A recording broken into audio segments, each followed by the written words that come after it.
So Isaac, where do you buy your wine? Well, usually a back alley. That's a pretty reliable source, especially if you're going to be getting something very personal. Exactly. But you know, a lot of people buy their wine at supermarkets. Huh. Is that how you do it, Brian? But you know what? There are a lot of great wines to be had at supermarkets, and it's because their buyers are really good. And today we're going to delve into one which is readily available all across North America. Let's break it down and let's get to it.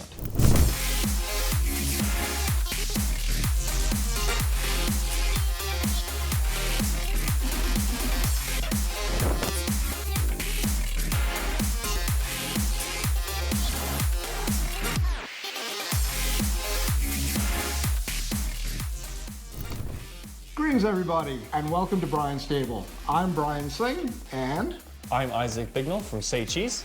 And today we are going to delve into the world of a supermarket wine. Specifically, we're going to deal with Costco. Oh. And we're going to be dealing with Costco's Rioja. And it is their Reserva 2017, and we want to delve into it. So let's jump into Rioja a bit. Rioja, north part of Spain, south of the French border. And how it came into prominence was back in the day where, I know there's a lot of the back in the day stuff that goes on with wine. Because again, it's part of the historical document that, wine has made it all around the world. And but you have to understand the lineage. But Rioja is particularly interesting because the Bordeaux makers, they started to suffer from phylloxera back in the 1800s. So they said, oh, well, going over the Pyrenees, there was no phylloxera. So they found similar growing conditions to Bordeaux in Rioja, and they started to set up shop there. But the Spanish also had some of their own grapes, and one of the grapes that is very popular in Rioja is Tempranillo. So sure enough, phylloxera did hit Spain eventually.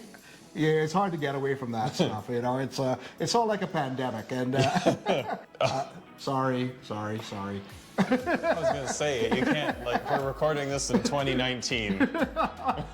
Pandemic is an interesting term. Yeah. But in some regards, to the wine industry, phylloxera is that, right? Because it did wipe out large swaths of the wine industry. But I like Spain because Spain at this time always delivers good value, right? And the nice thing about Rioja, it is that very serious wines, very good lineage, yet because the brand is not there, you're still able to get top-notch wines that are age-worthy, wonderfully balanced for a good deal, right? I particularly like a lot of regions of Spain, but Rioja is always a lot of fun, and we'll break it down. But this one, surprisingly, and I want to emphasize this to you, and you see this in the cheese business too, there's a lot of producers that, because they're not from one of the big AOCs, and they're in the adjacent one, you're able to get very good quality cheese. Oh yeah. But it doesn't have the brand name recognition, and you get it for a good price. Exactly. Right? Rioja is that. It's sort of your secret weapon. But I want to give kudos to Kirkland, the Kirkland brand, and Costco, because they did a very good job with all of their label. Their brand. What do you call the supermarket labels? The house brand. Or the house brand. Sorry about that. Do we put in a disclaimer? No, we are not paid by the Kirkland brand over the line. No, we're not. Okay. By the way, we're doing this independently of Costco. Costco, I love you, but we are going to be as independent as possible in this tasting. But I also want to emphasize to our viewers here that this is actually a very serious wine.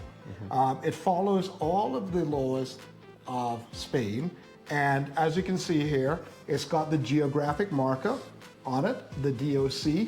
I'm going to massacre this, even though I'm not too bad at Spanish. Denominación de Origen Calificada. And that is part of the wine classification system of Spain. So, but it's also Reserva. That means it's spent up to 3 years in cellaring. This one, it has been spent 30 months in oak barrels and cellared for 6 months. So it meets the requirements for Reserva. So in the classification system of quality reserve wines in Spain, you got Crianza, then you got Reserva, and then you got the Gran Reserva. So you're getting a pretty well wine with a good lineage for about $20, and it is meeting all those cellaring requirements. So how good is it? Oh. Well, we're gonna find out today, aren't we? All right, so let's get into it, Isaac. All right, so Tempranillo, it is most probably the most prominent red grape of Spain, and it is a good blending grape. And typically, they'd always add a little bit of Grenache for those people who are more familiar with the French one. On the north side of the Pyrenees. On the north side of the Pyrenees, there's actually a lot of commonality between the southern France and Spain. So it's Don't tell them that. I know. Shall we have a sniff? Absolutely, Isaac. It smells like it should, which is a good start. Yes. So, you know, again, it smells like Rioja. Do you get that little bit of dustiness up in your nose? Yes, common with Spanish wines, isn't it? Very common with Spanish wines, and it's also very common with the Tempranillo, right? Yeah. You know, you get the cherry notes, Yeah, strawberry. got a bit of leather. You know, it's this complexity to this is telling. It also seems as if the tannins are very smooth. Yeah, even on the nose, which is Yeah. interesting. It has a little bit of softness that kicks in there. You're not getting any of the harshness, but lovely nose. Let's give it a taste. All right. Let's-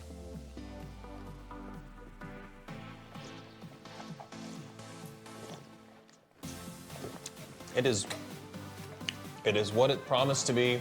It is delicious, and Yeah. if you bring this to a party and someone turns you away, they're not your friend anymore. That's all I have to say. Yes, it's a classic Rioja, and I will say that yes, a friend did leave it over at a party, and I just thought, what a great opportunity, because again, you know, where you buy wine, the best wine is the wine in front of you. It always is. That's a good way to put it. And for a high value, low cost wine that you pick up with a store brand, that's pretty damn fine. Yep. Like Costco, they really have a good brand, and they're going to defend that brand, and they're not going to put out any crap wine, No, even right? yeah, So again, you know, good tannin structure, really well balanced, really soft tannins. very soft tannins, right? That's usual of Tempranillo, isn't it? Yeah, it is. Okay. But you know, like you can get some very aggressive tannins with Tempranillo. A lot, but the thing that is, and I always come back to this about Spain, is Spanish wines are meant to be drunk now, right? So they've done all the cellaring for you, so that when you open that bottle of wine, may it be a Crianza, may it be a Reserva, maybe a Gran Reserva, it is there, ready for you when you are. I know. Better than Linus' security guard. It's a good way to put it. Yes. So all the classical flavors are there. You're getting the cherry, strawberry. It is what you'd expect for a Kirkland wine, and then some. I would say, you know, this would go really well with burgers and whatnot. Good summer wine, good grilled meat. But Maybe some pizza. a little bit of pizza. You could get away with pizza on this, but yeah, it's a versatile wine, right? But one of the things that we want to emphasize is everyday wines are meant to go with everyday food. Exactly. All right, and so what do we have to pair with this today? Brian, we have a wonderful, like speaking of what grows together, goes together, we have Manchego from La Mancha, or La Manca, I'm not sure how to say it properly. La Mancha. La Mancha. Don Quixote. All right, so this one, a Manchego, readily available. Yeah, Costco usually carries it, and any good cheese store will have a few options for you. All right. It's a wax sealed on it. Right. It's always sheep. Right. Do you eat the rind? No, don't ever eat wax. That's just life advice for you. There you are, Brian. Okay, thank you very much. Usually aged, I think legally minimum of 3 months, and then from there it can go, 2, 3, 4 years. A real staple of the table, kind of like the wine we're drinking. All right. Yeah, I don't have much to say about Manchego. All right. But you know, in Spain, most people, as a daily wine, they mostly have a Crianza. Rarely would they have a Reserva, but for Reserva supermarket, that's what they mostly pick up. So this is a everyday meal. Yep. That most Spaniards would have. In España. The Manchego is the cheddar of Spain, after all. So. It is. So, nutty. Delicious. Well, let's check to see it's delicious. We know it's delicious. Jury's out. Nutty. I love it because it's sheep. You got those pecorino notes. It's sheepy. It's really grassy. Right. The salt is really sharp, but not in a harsh way. Yeah. There's no salt crystals in this. This is a 6-month, yeah. Yes. So this is a younger version, and so this is very smooth. This will go with maybe some Rioja, I'd say. All right. Let's give it a go with the wine. Okay.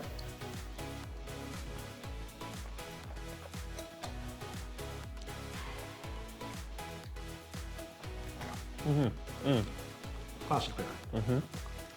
Tasty. The acidity brings out every bit of richness left in this Manchego. This is like the regional match of Spain. Manchego with any of the just regular entry level or standard wines you're able to get at the supermarket will have you very happy. Yeah. You can't go wrong. No. All right. I would recommend this, you know, on any weeknight. You know, if you want to open up that $20 bottle of wine. Some nice cheese, a nice charcuterie board, and a movie. You're done. Done, right? Yeah, I know. And that also, as a 10 o'clock meal after you put the kids down. This is a lovely combination. Right. All right. So let's. So we actually do have a little bit of Serrano ham here.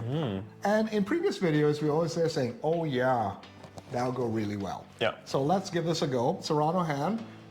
It is. Holy crap, do they eat ham in Spain? Right? But it's good. Jamon? Jamon. But there's so many grades of jamon, right? So Serrano is always to the younger side. Yeah. Whereas when you're starting to get to the Belotas and the Iberico ham, jamon, well, you're getting up to the 2, 3, 5 years, and you get that beautiful sheen on them. Oh, the way the fat glistens, it's kind of indescribable unless you've actually seen it or tasted it. I know, it's almost like, it's like you're having this painting.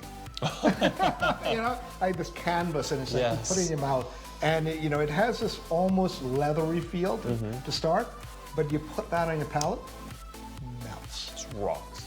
So Serrano is sort of like, it's a cheaper version. But it's nonetheless excellent. So. You know what? You have this in some sandwiches, a little crusty bread, rub a little bit of tomato and garlic on it. Yes. Like the Spaniards do. Yes. All right, let's give this a taste. Lovely Serrano ham. Slightly oxidized, which I love about it. The porkiness is there. That's how it goes with the wine. Oh. It brings out the cellar so much in the ham. Get that? It does. But the funny thing is, it's a fleeting moment. But so is life, Brian. So is anything that you taste.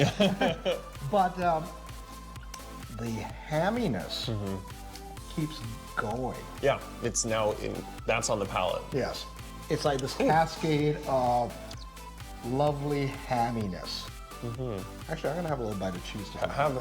Wrap them. That's what I always do. I wrap a piece of cheese in jamon. By the way, that's a really good pairing. Yeah, again, can't go wrong with that. I'm gonna wrap a little bit of jamon with a bit of cheese. Can do a little bit of that. And let's see how that goes. Oh. Okay.